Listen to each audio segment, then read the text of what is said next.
नमस्ते, मैं हूं मैथिली और स्वागत है आप सभी लोगों का आज के इस खास वीडियो में इस YouTube चैनल रमेश ठाकुर पर। और आज हम फिर से एक नए वीडियो के साथ, नए टॉपिक के साथ, नए डिस्कशन के साथ आए हैं। और हमारे साथ हैं सुप्रिया आंटी, ललिता आंटी और कल्पना आंटी। और ये हमें आज कुछ स्पेशल बताएंगी, कुछ नई चीज़ों के बारे में बताएंगी। आज कालिदास के बारे में कुछ संक्षिप्त वर्णन करूंगी। चर्चा बहुत सारी है उनके विषय में। कालिदास और विद्युत्तमा की शादी कैसे हुई, फिर उनका शास्त्रार्थ कैसे हुआ और कालिदास की मृत्यु कैसे हुई, ये सारी जानकारी मैं दूंगी। लेकिन आज मैं संक्षिप्त में कालिदास के विषय में और विद्युत्तमा के विषय में, उन दोनों के बीच जो शास्त्रार्थ हुआ था, चर्चा करूंगी। प्रणाम सभी श्रोता भगवान को। ये जैसा कि सबको विदित है कि विद्युत्तमा जो थी वो बहुत ही विदुषी थी और उनको अपनी विद्वत्ता का बहुत अहंकार हो गया था। और कालिदास जो थे वो महामूर्ख थे। तो शादी के विषय में बाद में बताऊंगी मैं।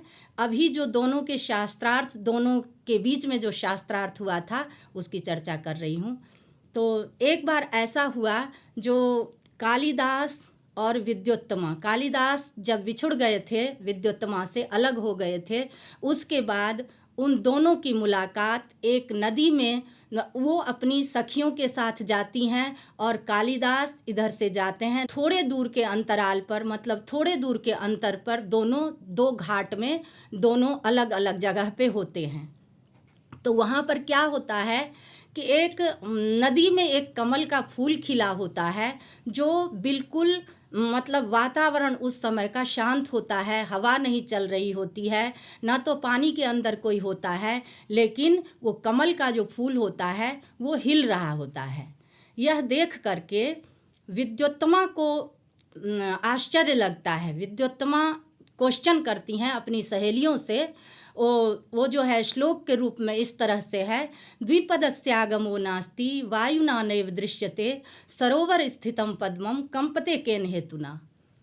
वो कहती हैं अपनी सहेलियों से कि अभी किसी के पैर भी नहीं है नदी में और हवा भी नहीं चल रही है, मतलब वातावरण बिल्कुल शांत है, फिर भी कमल जो है पानी के अंदर, नदी के अंदर, ये कैसे हिल रहा है। उनकी सहेलियां जो हैं वो जो है निरुत्तर हो जाती हैं, क्योंकि उनके अंदर कोई जवाब नहीं, उनके मन में कोई जवाब नहीं होता है।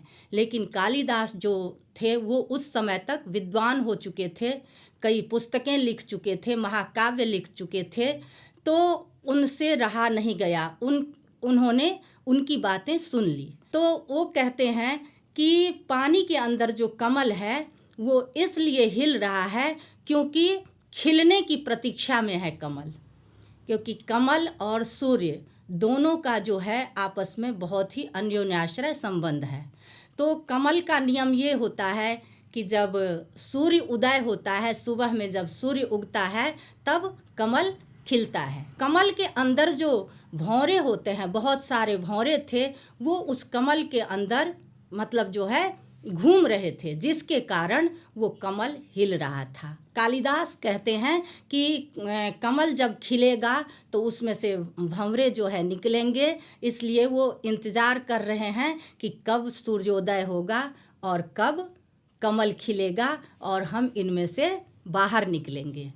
तो विद्युत्तमा जो हैं उनको कालिदास का जवाब अच्छा नहीं लगा, कालिदास के जवाब से वो संतुष्ट नहीं हुई। तो वो कहने लगी कि काष्ठस्य भेदने शक्ति तथा वंशगणस्य च अत्यंत कोमलम पद्मम कथमे तैर्न भिद्यते। वो कहती हैं, विद्युत्तमा कहती है कि ये जो आपका जवाब है इससे मैं संतुष्ट नहीं हूँ, मुझे आपका जवाब ठीक नहीं लगा।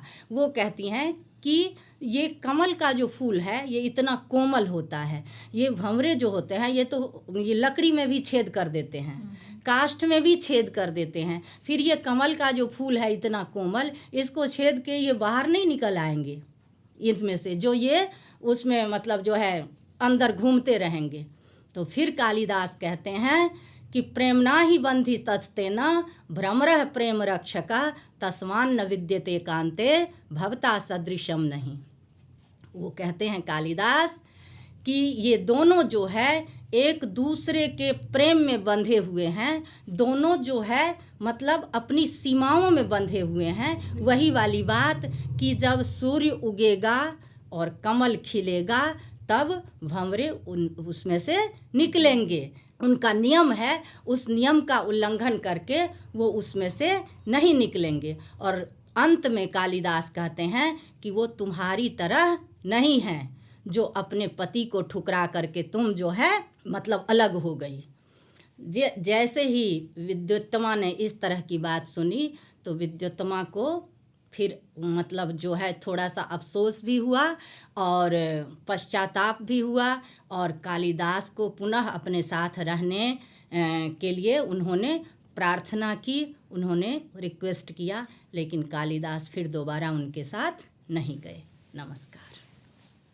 आशा है आप सभी लोगों को आज का ये वीडियो पसंद आया हो। अगर अच्छा लगे तो प्लीज़ लाइक, कमेंट, शेयर ज़रूर करिएगा। हाँ, कमेंट्स में ज़रूर मुझे बताइएगा कि आपको कैसा लगा और क्या अगला वीडियो होना चाहिए, किस बारे में आप जानना चाहते हैं, ताकि हम आंटी को पहले से बता के रखें और अगले रिकॉर्डिंग सेशन में हम वो बातें आप सभी के लिए रिकॉर्ड कर पाएँ। सो बहुत बहुत धन्यवाद। आप सभी लोग अपना ख्याल रखें। मिलते हैं आप सभी लोगों से अपने नेक्स्ट वीडियो में।